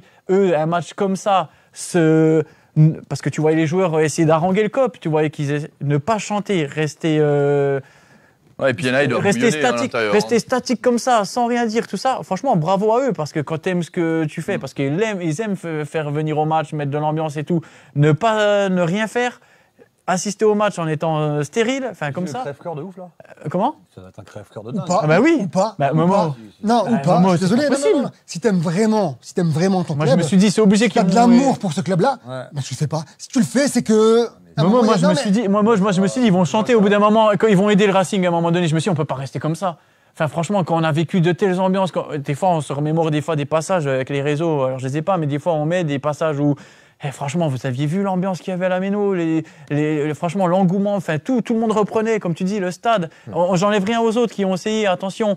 Mais quand j'ai vu De toute façon, là, on est face à une impasse. Voilà, mais qu'est-ce qu'il faut faire, Momo? La vraie question. C'est quoi? Moi, je pense que le seul moyen aujourd'hui, c'est qu'il y en a un des deux partis qui fasse un pas vers... Non, mais alors moi, je vais utiliser un terme un peu fort. Est-ce que si le Racing va vers les ultras pour essayer de trouver une solution à cet échange, est-ce que ça veut dire que le Racing a baissé son froc? Est-ce que si les UB mettent fin à leur grève, ça veut dire qu'ils ont baissé leur froc? Moi, la question, je la pose comme ça, parce qu'aujourd'hui, j'ai l'impression qu'aucun des deux, justement, veut se résoudre à faire le truc. John, remets les choses dans leur contexte. Qu'est-ce qu'on reproche aujourd'hui au Racing? Qu'est-ce que les supporters leur reprochent? Qu'est-ce que les UB leur reprochent? Que le rachat du club. Il a été acheté! Et qu'ils ne reviendra plus en arrière. Donc, c'est quoi le compromis? Je sais pas. Ils ont été salués, le COP, en plus. Ils sont allés en plus. Ils sont allés. Mais oui, non, mais j'espère. Julien voulait juste s'exprimer parce qu'il voulait rebondir. C'est ce que je voulais dire, en fait. Momo, il a gueulé tellement fort qu'on a eu peur, tous ici sur le plateau. Ça vient du cœur. On parlait du COP. Parce que je veux pas raconter tout ce qu'on s'est dit, parce qu'il y a des choses avec lesquelles je suis d'accord. Le décideur, ça reste le club. Tu peux pas avoir autant de revendications. Il y en a qui sont tirés par les cheveux. Maintenant, qui doit faire un effort, c'est 2/3. Pour moi, le décideur, c'est le club. Après, le communiqué que j'ai lu cette semaine, c'est la première fois où je me dis là, peut-être que c'est la Fédé qui écrit. En gros, c'est les associations régies par la Fédé. C'est la première fois que je me dis, bon, celui-là, il peut bouger quelque chose. Et, tu vois, autant ceux d'avant, je dis, les gars, ça va trop loin, machin. Celui-là, je dis, bon, il ouvre un peu la porte. Et pour avoir discuté avec ceux qui l'ont rédigé, je pense qu'il y a un truc à faire. Maintenant, est-ce que le club derrière... Parce que le club ne doit pas baisser le froc. Moi, je suis totalement d'accord avec toi. Moi, le club a ses idées, sa ligne directrice. Il ne faut pas qu'ils en sortent. D'accord ou pas d'accord. Moi, je ne partage pas toutes les idées du club. Je pense qu'il y a quelque part un terrain neutre où tu peux discuter. Et en fait, je me suis rendu compte vendredi soir qu'il ne faut pas grand-chose. Mais vraiment, toutes les revendications que tu as eues là pendant 2, 3, 4 semaines, il y en a beaucoup qui ont été balayées, quoi. Je pense qu'il ne faut pas grand-chose. Franchement, on n'est pas loin. Mais j'imagine mal le propriétaire, même Marc Keller, dire bon les gars, allons discuter. Mais quand tu demandes à Marc Keller de partir, les mots sont forts quand même. Alors moi je vais en parler de ça. Parce D'accord, que, les mots sont forts. c'est quand même moi j'ai très abordé important. cette banderole avec ces gens-là. J'ai dit les gars, votre banderole elle était naze. Ouais. Moi je l'ai dit quoi. Donc ils m'ont dit, on m'a expliqué que ça voulait pas dire qu'on veut la démission de Marc Keller. J'ai dit mais moi je te dis juste un truc. J'ai dit Pierre Paul, je dis moi j'étais en tribune et c'est exactement ce que j'ai pensé quand je l'ai lu. Et je suis pas plus con qu'un autre. Et là on s'est dit c'est vrai que ça a pu être mal interprété. Oui, je pense que c'est ça. Passé. En fait, cette banderole, elle voulait pas dire ça, mais on a tous compris ça. Bah le problème, il est là, en fait. Parce que Julien, quand tu écoutes, c'est Maxime qui s'appelle la personne qui parle, qui représente. Il y a un mec qui s'appelle Maxime, ouais. Oui, bah, non, mais qu'on a vu à la télé sur France Bleu, où il l'exprime véritablement bien, lui. Alors, c'est pour ça que je te dis, les mots. Est très mal rédigé pour moi. est très mal rédigé Les mots parce sont que forts, hein. lui, quand il l'explique, il a l'impression de ne pas avoir choqué ou de ne pas avoir été à l'encontre de Marc Keller. Mais c'est pas ce qu'il voulait dire, tout simplement. Mais comme tu le dis, moi je pense qu'il faut absolument qu'il trouve un terrain d'entente, il faut absolument trouver quelque chose. On ne peut pas continuer avec une méno comme ça. Moi, je suis convaincu qu'il va y avoir un truc. Ça va bouger. Ça va bouger, tant mieux. Déjà pour se mettre Tant autour de mieux. la table. Tant mieux. Pour Oui, moi, oui. c'est- Mais toi, c'est t'as envie de te politique. mettre sur la table si Mais demain il y a marqué Boris Furiol, il faut, casse-toi. Mais les revendications des UB, Alors, le je club sais ne pas pourra si- pas les non, changer. Mais ils sont pas d'accord pour l'identité. Ils sont plus d'accord avec Chelsea. Le rachat du club, tout simplement la base du problème. Mais le rachat, il est là. Momo, Aujourd'hui. je suis complètement d'accord avec toi. C'est mais quoi là C'est Mais quoi, qu'est-ce là qu'on fait regarde Voilà. ça. C'est Qu'est-ce quoi la qu'on fait solution là Ça fait 1 an et demi que les UB ils sont restés sur le truc de rencontrer le propriétaire. Ils l'ont Ça, rencontré apparemment. Ouais, mais ça s'est fait rapidement et ils ont pas arrêté Parce que avec ça. Boris, on va plus loin. Mais- Je pense que, franchement, John, j'étais devant ma télé, tu étais devant ta télé aussi, vous étiez en direct. Franchement, hein, j'aime le Racing. Hein. Tout ce qu'ils m'ont apporté, il n'y a pas de problème, j'adore. Mais là, franchement, je ne veux pas dire on est passé pour des cons, mais la banderole qu'ils ont mis de l'autre côté, dans la tribune Est. C'est compliqué. Franchement, j'étais devant ma télé, ils ont mis 72 minutes à la... Non, mais rien contre... Mais on voit c'est que... normal parce que c'est pas un cop qui Ouais, a non, mais l'habitude de c'est faire. Attention quand même. Oui, ça part. Attention, mais c'est là qu'on voit que le COP, c'est quand même des pros. Ils ont l'habitude de sûr, faire ce bien qu'ils sûr, font. Voilà, c'est pas c'est du pour jour au ça. lendemain. Par contre, non, mais- Franchement, Julien, si on en parle, honnêtement, le Racing vendredi soir, Marseille, comme tu l'as dit, John, ça devrait être une fête, ça devrait être une ambiance de feu, ça devrait surtout, non, honnêtement. On risque de bouffer un tout petit quart d'heure de plus. Enfin- Par contre, moi, je trouve qu'il y a quand même des erreurs de communication faites par Des le deux Racing côtés. Club de Oui, non, Strasbourg. mais Pour moi, c'est des deux Moi, je côtés. suis désolé. Le maillot, j'étais le maillot avec Emega, j'étais le premier à bondir. Je vous l'ai dit, je vous ai envoyé un message, dire en fait là, je comprends pas. Pareil. Derrière le fait que Marc Keller, mais on l'en fait, c'est le cas quand il dit on est le petit frère de Chelsea, on le savait tous. Mais là, il y a des mots qui ont été posés dessus, tu vois. Il a mis 4 mois à le dire. Voilà, c'est ça. En fait, Plus parce que même. moi, et encore une fois, je vais pas aller dans les détails. Le fond du problème, c'est pas l'identité, c'est pas tout. C'est pas les Non, mais gros- c'est ça. C'est pas les gros titres qu'on voit dans la presse en fait. Ces gens-là, ils ont des revendications qui sont beaucoup plus profondes. On est Tu d'accord. veux la Je vérité. dis pas que je suis d'accord ou pas. Hein. Je suis pas en train. Moi, je prends pas de parti parce que maintenant, franchement, aller discuter avec ces gens. Moi, j'ai encore une fois, j'ai pas été convaincu par le discours, hein, ni l'un Oui, mais ni l'autre. Julien, nous, aller discuter, personnellement, c'est ce que je te dis, moi, c'est le bien. Les de- gens en général, allez Oui. discuter entre vous parce qu'en fait, le problème, c'est qu'il n'y a plus personne qui se parle. Bah oui. Moi, je suis monté en Ouest après le match. Putain, tu sens qu'il y a une chape de plomb, quoi. C'est chiant, tu vois. J'étais pendant une demi-heure en tribune Mais ouest. tu le sens. Moi, j'étais pas au stade, je l'ai Les senti. gens, genre, ils se mélangent plus. Donc, il y a des gens qui disent, ouais, les UB, c'est des cons. Oui, voilà, Qui alors- disent, ouais, les machins, c'est des cons, les cassés. On s'en Mais fout, tu on te est un rends club compte, de Julien, foot, là, quoi. on est en train, encore une fois, comme John, pour faire court, on est en train de parler de quelque chose on parle de quelque chose d'important, mais ça fait 2 émissions à la base, on est là pour débriefer Bien des sûr, matchs, bien pour parler sûr. football. Ouais, Là, bien c'est juste, franchement, c'est triste, comme tu l'as dit, pour pas dire déplorable. Même les gens qui regardent la télé, toujours la méno, Strasbourg, l'ambiance, ce volcan, cette fusion, tous ensemble. Moi, comme je le répète, je crois à l'humain. Là, je suis déçu qu'un vendredi soir, le match il se passe comme ça. Une tribune en travaux, un cop qui chante pas, les joueurs qui se dépouillent sur le terrain, un coach qui se la... Voilà. J'aimerais bien qu'on trouve, que soit un médiateur, soit qu'il trouve une solution. Une solution au problème. mettre le Momo. sport. Moi, j'ose pas imaginer le Racing relégable.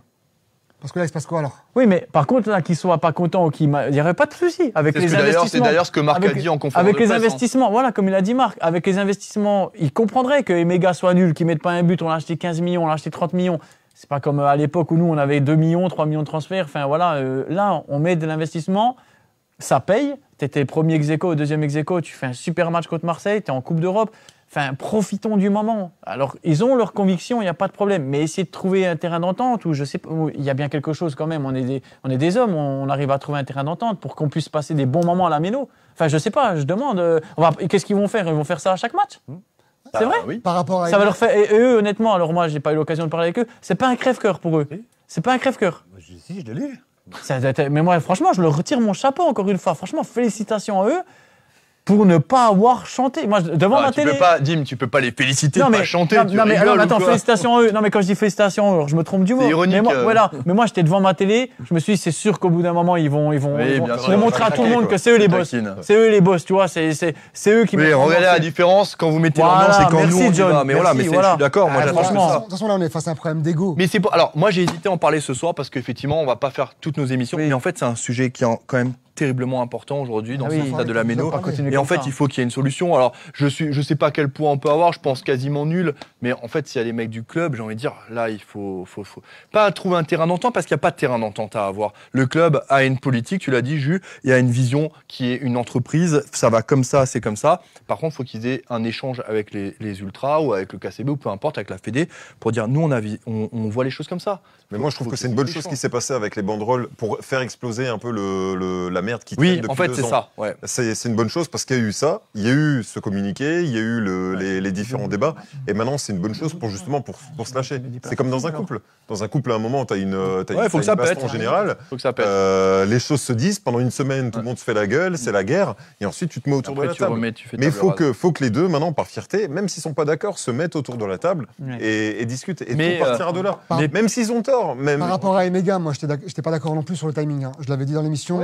Par contre, en repensant à ça, Cassie, quand il est parti du Racing, mi-saison.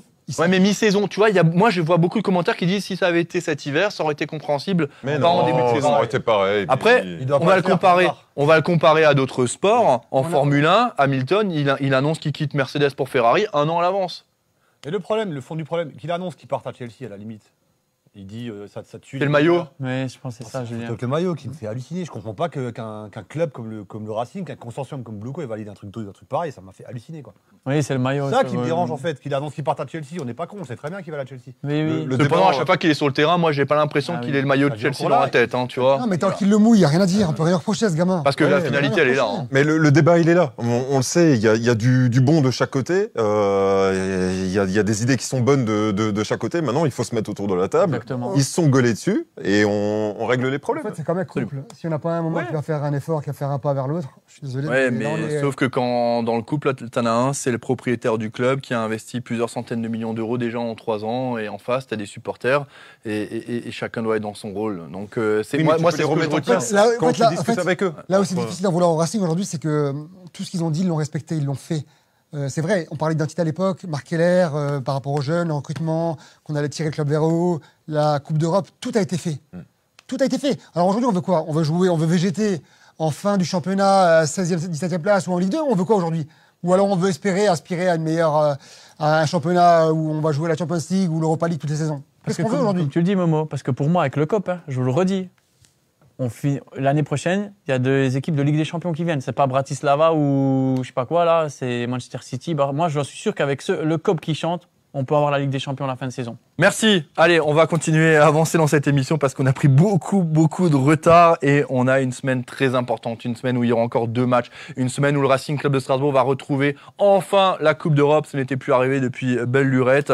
Mais avant ça, on va juste reprendre un peu notre souffle, on va se réhydrater et une petite pause publicité. À tout de suite.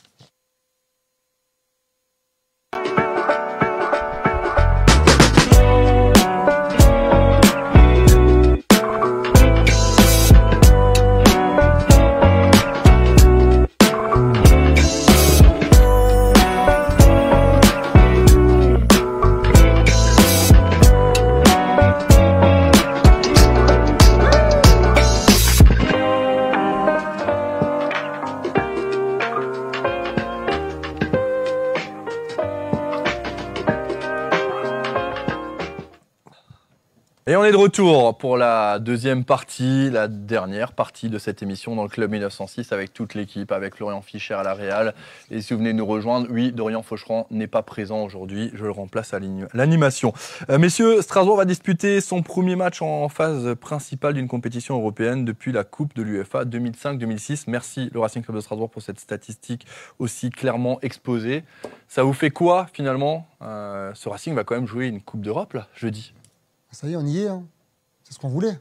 Donc, Alors, je reste chez toi, Momo. C'est ce qu'on voulait. Ouais. Et en fait, j'ai l'impression que tout s'essouffle, en fait. Ouais, mais c'est un peu le défaut de l'être humain, hein. On en veut toujours plus et on s'habitue à ce qu'on a et ça devient limite normal. Alors que non, ça reste quand même une prouesse aujourd'hui de jouer la Conference League, même si c'est la 3e des Coupes d'Europe, ça reste une Coupe d'Europe aujourd'hui. Alors certes, c'est pas un nom qui va faire rêver Bratislava, mais ça reste une équipe, attention, qui a l'habitude de jouer l'Europe chaque année, depuis des années. Donc aujourd'hui, on va voir si on est là pour la jouer à fond ou si on est là pour faire de la figuration. Donc maintenant, on est dedans. Aujourd'hui, il ne faut pas bouder son plaisir, ça reste une Coupe d'Europe. Et moi, je suis à fond derrière le Racing et puis je suis excité de jouer cette compétition. Bah, moi, super content, hein, forcément, de jouer l'Europe. Au-delà de ça, je trouve qu'il y a un objectif en vue qui est clairement d'arriver à une place européenne l'année prochaine, donc être dans les 5 premiers.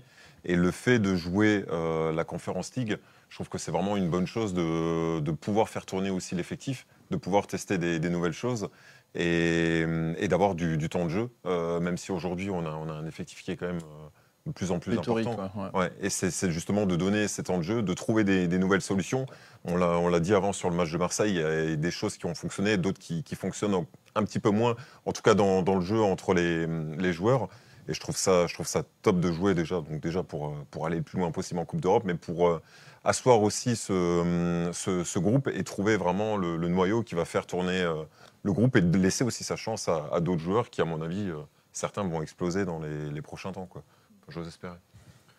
Ouais, comme disait Momo, on est dedans, on sait ce qu'on voulait. Maintenant, il va falloir confirmer et pas passer à travers. Je ne suis pas très inquiet sur l'implication des garçons et du staff. Ça va aussi pouvoir permettre à Rosenior d'essayer de trouver une formule, parce que moi je reste convaincu que le milieu de terrain pour l'instant, même si Barco fait le taf, ça manque encore d'automatisme, etc. On va peut-être pouvoir intégrer un ou deux nouveaux joueurs sur ces matchs de Coupe d'Europe. Tu l'as vu. Ça peut faire du bien. Ça peut faire du bien, faut pas se trouver parce que tu rejoues 4 jours après. Mais non, c'est ce qu'on voulait, il faut être à fond. Il n'y a même pas débat. Avant de passer chez toi, Dim, Strasbourg, donc c'est le premier match en phase principale d'une compétition européenne depuis la Coupe de l'UEFA, ça on l'a dit. Du côté de Bratislava, depuis que le Racing ils sont sur 11 défaites consécutives, 3 en Ligue Conférence et 8 en Ligue des Champions. C'est le moment d'aller les chercher encore une fois dans cette compétition, malgré le fait qu'ils soient qualifiés par les barrages aussi. John, j'aimerais revenir sur quelque chose aussi que tu as dit en passant la parole à Momo, où tu disais malheureusement on s'essouffle.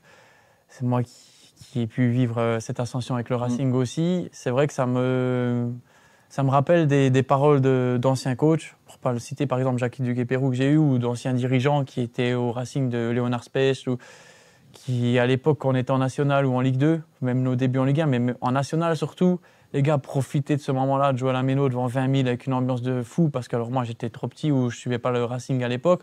Nous, on a joué des matchs devant l'Inter de Milan, devant Dortmund, si je ne dis pas de bêtises, avec 8000 personnes dans le stade. Ouais. Enfin, où on nous sifflait, alors qu'on était en coupe, je ne sais pas quoi à l'époque. Intertoto. Ouais. Alors c'est pour revenir juste avant de reprendre la parole. Bien sûr, non, mais bien sûr. Parce que tu l'as dit. Et donc c'est assez... voilà. C'est pour ça que ça me fait mal au cœur, c'est qu'aujourd'hui, le club est reparti de l'avant, fait partie des top 5, top 6 équipes françaises aujourd'hui. Enfin,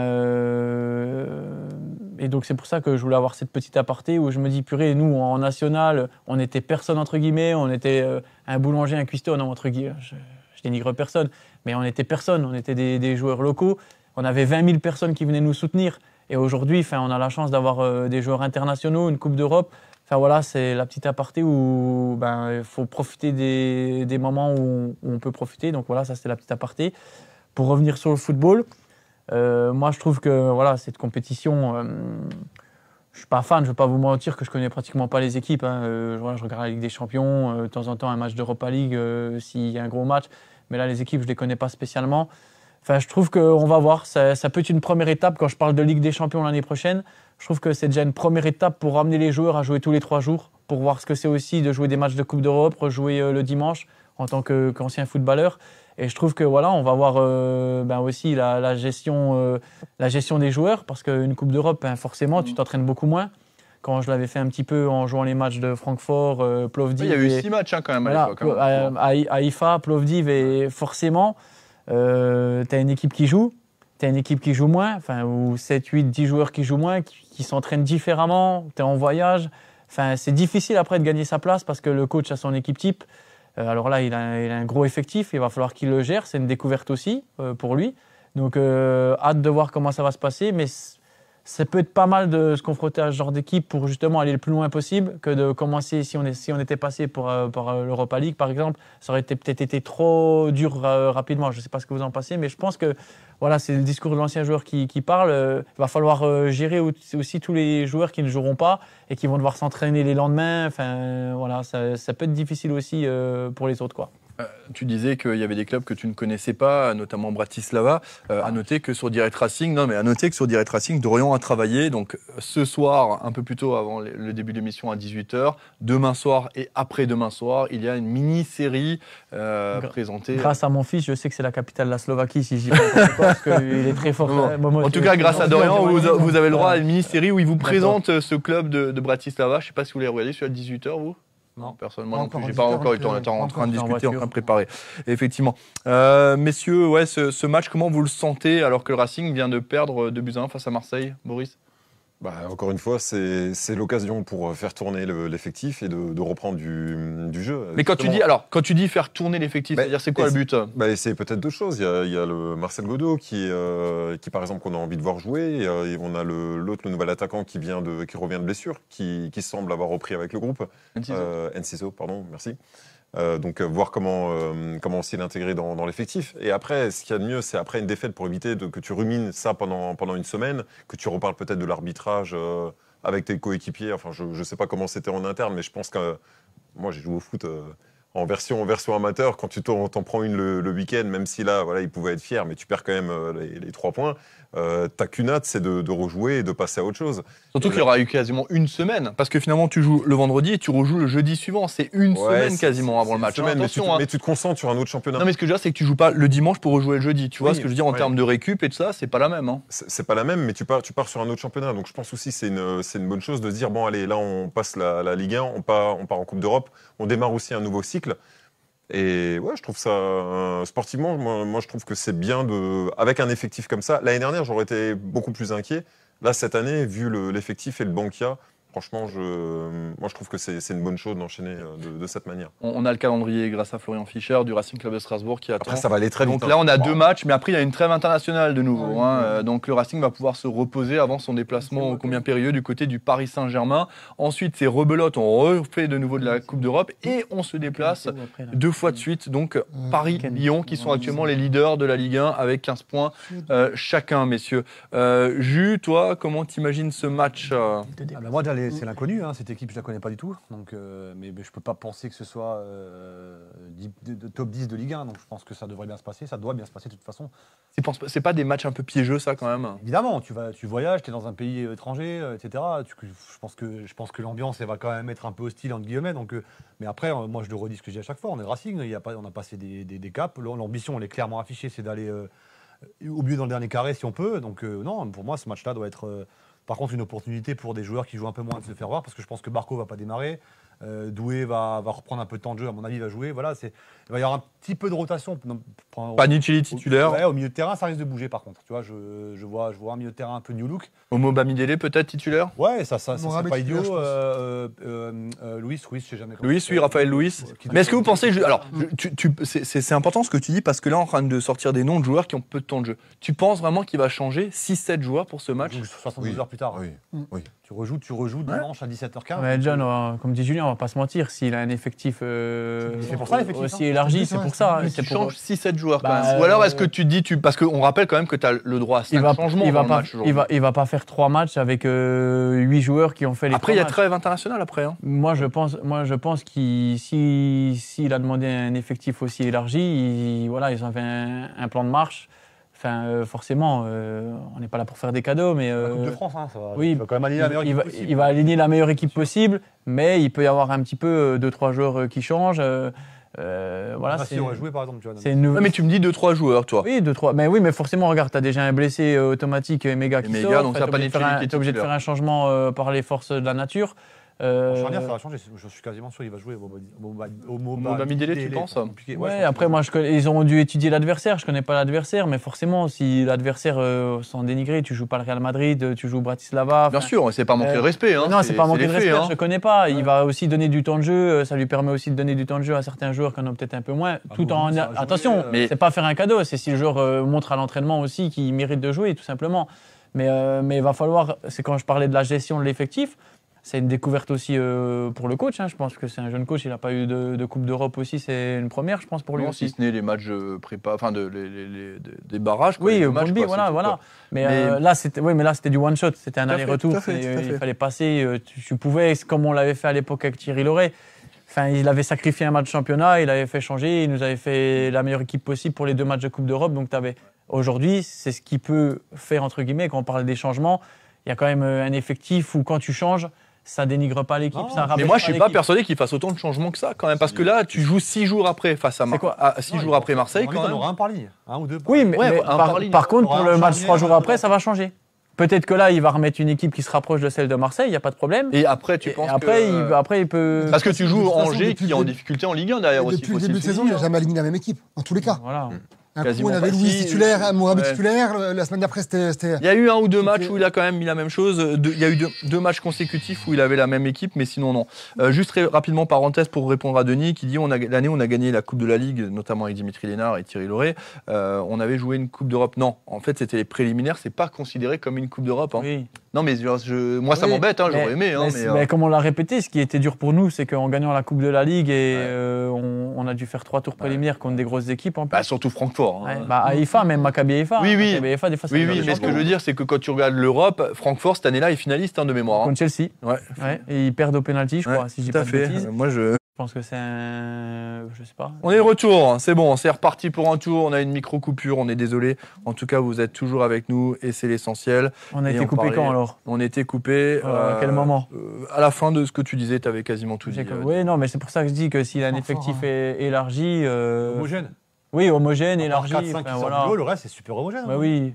Marco, Doucouré qui pour moi est au-dessus, Sarr, Emega, Morera. Après, comme tu le dis, attention, ça va être des matchs Momo, ça va être des matchs certainement très compliqués. Tu vas dans les pays un petit peu de l'Est, tu vas à ambiance un peu chaude, un peu hostile. Ça va être une découverte aussi pour le joueur. La Coupe d'Europe, c'est différent. Je t'en disais en off, on en a déjà parlé un petit peu de ce que j'avais vécu aussi dans ces déplacements. Quand on était parti à Haïfa, John, je ne sais pas si tu nous avais suivis ou si tu avais. Pas Haïfa, non, désolé, je suis pas là à Haïfa. Quand on était parti à Plovdiv. En plus, je crois que c'était une période un peu compliquée de mémoire par rapport au passeport et ça, c'était un peu tendu à ce moment-là quand il fallait. Quand on est parti à Plovdiv en Bulgarie ou au Francfort, malheureusement, qui reste un très mauvais souvenir pour toi, moi, pour l'équipe, pour Thierry Laurey, pour le club. Pour Jonas Martin. Oui, ça reste de très voilà.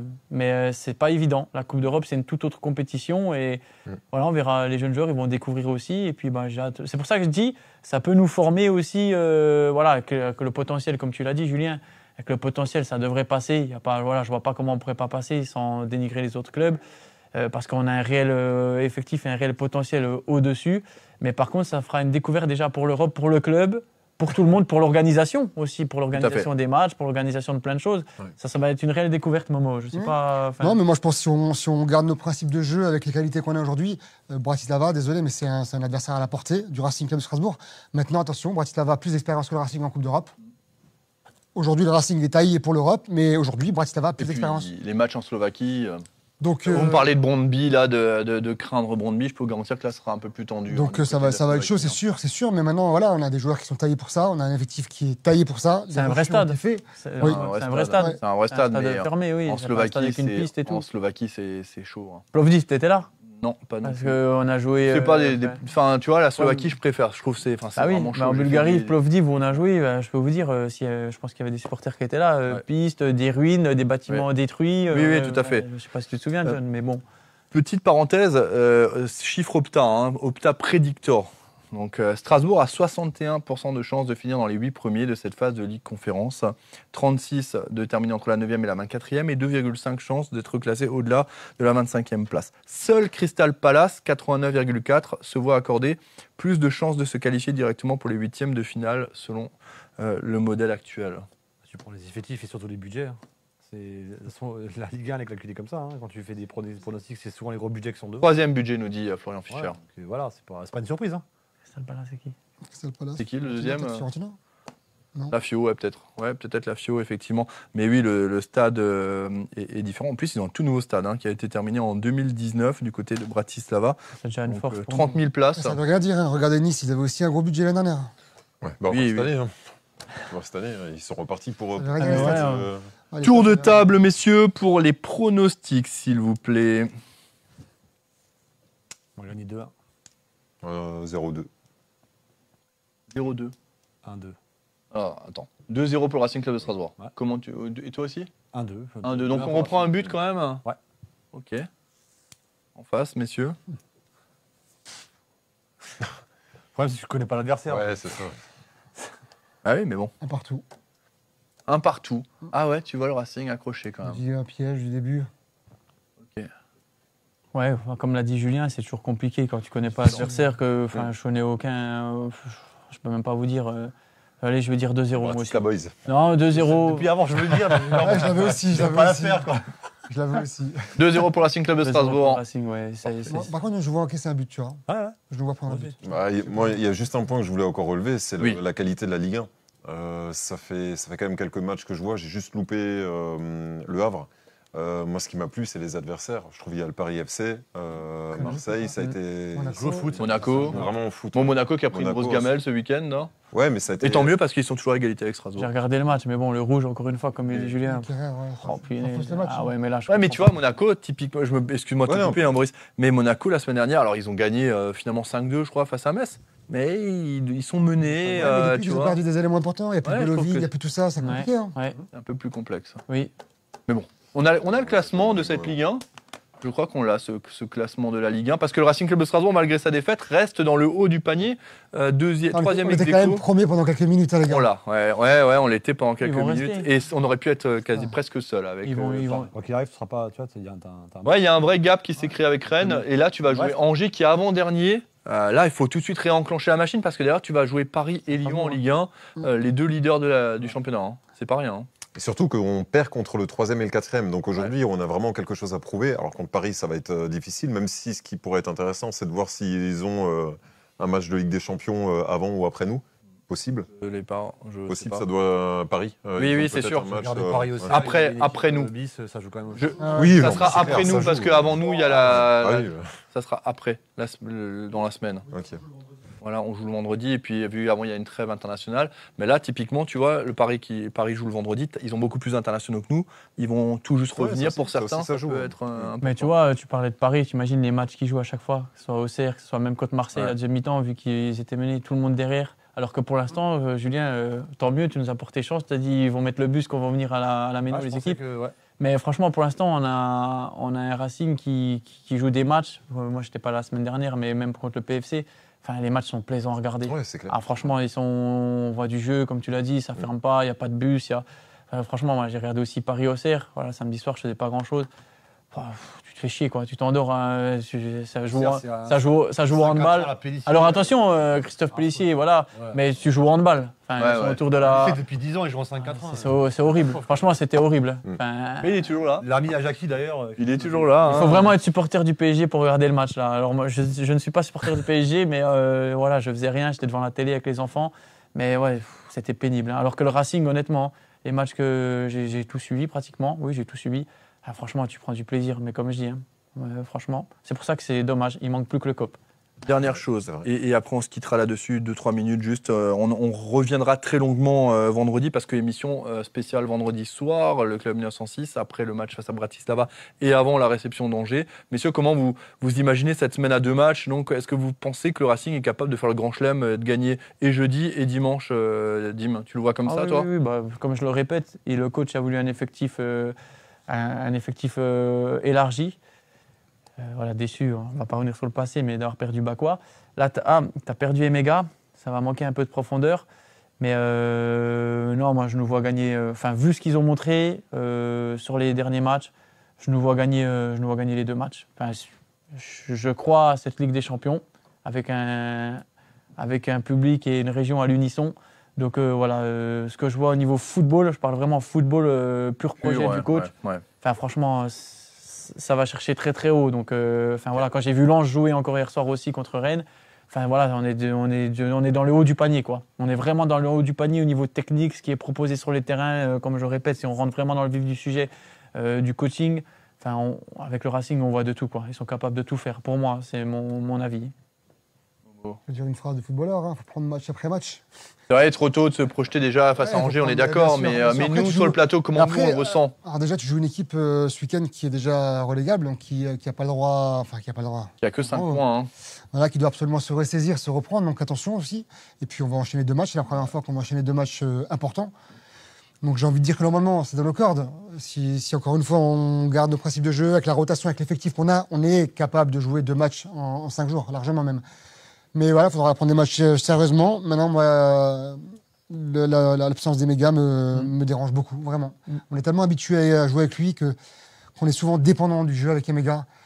Et malheureusement, les stats sont là pour le confirmer. Mais j'ai vraiment du mal à me projeter sur les mégas. Mais comme nous le rappelle Thomas Ham, le pôle n'est plus du côté d'Angers.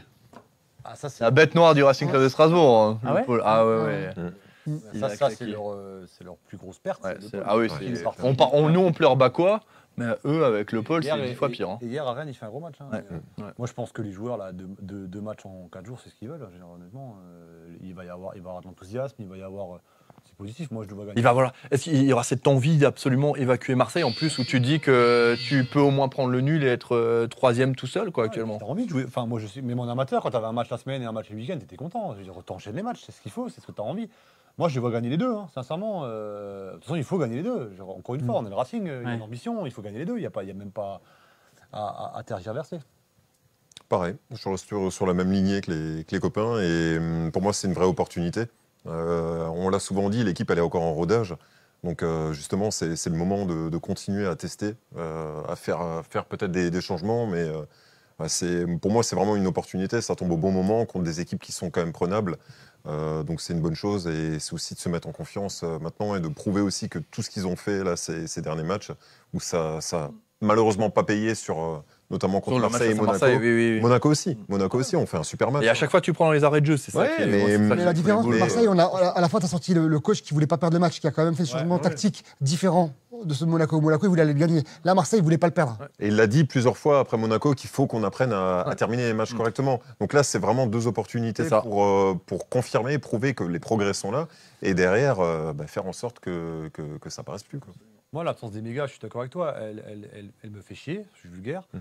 Mais elle m'emmerde parce qu'en fait, on n'a pas de banc derrière Panicelli, c'est ça qui me fait le plus qui m'emmerde. Ouais, j'allais te le dire. T'as prêté Mara. L'option de profondeur, comment tu fais l'option de profondeur? Enciso pourrait jouer sur ce poste-là. Panicelli a joué 2 matchs. T'as plus de profondeur. Titulaire avec les mégas blessés en début de saison, 1 ou 2 matchs comme ça, et il a fait le taf. Hein. Tu ne seras pas déçu avec Panicelli, il va faire le job, et ton bloc il va être plus haut. Je pense qu'on va jouer différemment contre des blocs bas. Donc je pense que d'avoir Panicelli en point de fixation, franchement, c'est dérange moi, c'est qu'on n'a pas de banc derrière. Mais par contre, Julien, tu me lances sur un sujet que j'aime, c'est que je suis d'accord avec toi, mais au bout d'un moment, il va falloir que les joueurs du milieu de terrain prennent leurs responsabilités aussi. C'est-à-dire que oui, tu as pu Emega pour la profondeur, tu vas certainement jouer, il y a de fortes chances, Angers n'aime pas avoir le ballon, donc je pense que le staff a dû l'analyser, Angers n'aime pas avoir le ballon, quand ils ont le ballon, ils se font coincer, ou voilà, on va pas se mentir. Donc tu vas avoir le ballon, il va falloir être bon, alors tu es très bon pour ressortir les ballons d'en bas, mais parfois dans les derniers gestes, tu vois, la dernière passe, tu vas avoir un Paez. Et quand on parlait de Bakwa, quand Monaco, quand il rentre, qui trouve les dernières passes, que les joueurs le craignent en un contre un à droite, à gauche. Enfin là, aujourd'hui, il faut... Alors tu auras Morera sur le côté qui va t'emmener des centres, il va falloir emmener beaucoup de ballons dans la surface pour Panicelli, parce qu'il a l'air d'avoir un jeu de tête où il sent les coups dans la surface. Mais il va falloir que les milieux de terrain prennent leurs responsabilités aussi dans les jeux combinés, dans les petits espaces en haut, parce que tu vas tomber sur des blocs, je pense, bas. Et il va falloir avoir cette justesse technique offensive pour... voilà, parce que Emega, il peut tout faire. Prend la profondeur voilà, mais il va falloir qu'aujourd'hui il y ait quand même une prise de conscience. Alors ils sont pas, mais qu'il y ait quand même une prise de conscience. On parle des mégas, moi attention, la façon dont ils se comportent, la crainte que les adversaires ont. Il va falloir qu'il y ait quelqu'un qui prenne le lead aussi sur ce terrain et qu'on ressente aussi voilà, qu'on comble Emeka, quoi. Je veux dire, c'est un sport co. Et il nous manque quand même de la créativité depuis le début. Il nous manque ce créateur au milieu de Ouais, terrain. mais le Marais, tu vois. ça- moi, je trouve que Paez, il l'a fait contre Nantes quand il est rentré en 9,5. Oui. Moi, je pense qu'on va le revoir à ce poste-là. Mais il faut Ou alors- avoir ou la alors- possession de balle. Ou alors on va Voilà. retrouver Oui, le bah, c'est Maréchal ça. à son niveau. Ouais, Ou Nanassi Nanassi aussi, Ouais. Nanassi aussi. Malheureusement, tu tu étais moins bon, Ça. enfin comme tu le dis. Nanassi était capable d'apporter cette dernière Mmh. passe l'année dernière, lorsqu'il était au top de sa forme. Mais malheureusement, ça n'a été pas assez long. Et là, il va falloir qu'il revienne prochainement. Très bien. Vous avez dit tout ce que vous avez à dire sur vos feuilles, là? J'ai faim. Oui. Non, je voulais juste annoncer le programme du. Bien sûr, j'allais venir, bien sûr. Ouais, je t'ai Vas-y. avancé. Vas-y, Programme, vas-y. grosse semaine foot cette semaine à l'ambassade des Hauts-du-Bliners, forcément, avec la Champions League. Donc Marseille, le PSG mercredi contre Barça, le Racing forcément jeudi, puis on enchaîne avec le week-end. Donc grosse semaine sport dans l'établissement. C'est vrai que jeudi, ça va être chez toi aussi. C'est ça. C'est pas mal. Il y avait une très belle ambiance au dernier match de Coupe d'Europe, j'étais impressionné vraiment. Ok. Ouais, très grosse ambiance. Parfait. Digne des soirées Ligue Champion que j'ai l'habitude de voir. J'espère que ça va être de nouveau le cas. Voilà. C'est quand même plus plaisant. Ah bah oui, Non, mais ces c'est ce que je ambiances, disais, bien hein, sûr. Bien ça, sûr. ça se met de la baume au Bien cœur. sûr, mais bien sûr. Merci Boris pour cette Du émission. baume au cœur, Merci de pardon. nous avoir accueillis. Programme de la semaine? Aucun. Aucun, voilà. Boulot. Au jour le jour. Boulot, 8h, 20h, pour pas changer. Très bien, bon courage pour ta semaine. Merci. Julien, Semaine de boulot, rien de particulier. pas de sport, rien. Si, bah, quasiment tous les jours, hein, mais on s'entraîne tous là en sous-marin. Là. Voilà, c'est ça. Pourquoi ils sont en train en sous-marin? Je Non, sais non, on pas, peut pas le dire. Ils veulent peut-être me battre à quelque chose. Bon courage. Merci Momo d'avoir Merci été à vous. avec nous. Merci Dim. Merci à toi, John. Un plaisir d'avoir partagé cette première émission avec toi depuis. Ouais, plaisir partagé. Ça faisait Vous voulez quelques m'avoir temps depuis. Hein depuis quelques tant années d'années. maintenant, mais maintenant on y est, on est là.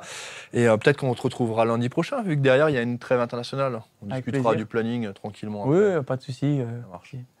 Merci à Florian Fischer d'avoir été avec nous. Merci, c'est lui qui a fait la réalisation ce soir. Merci à Dorian également de Bratislava.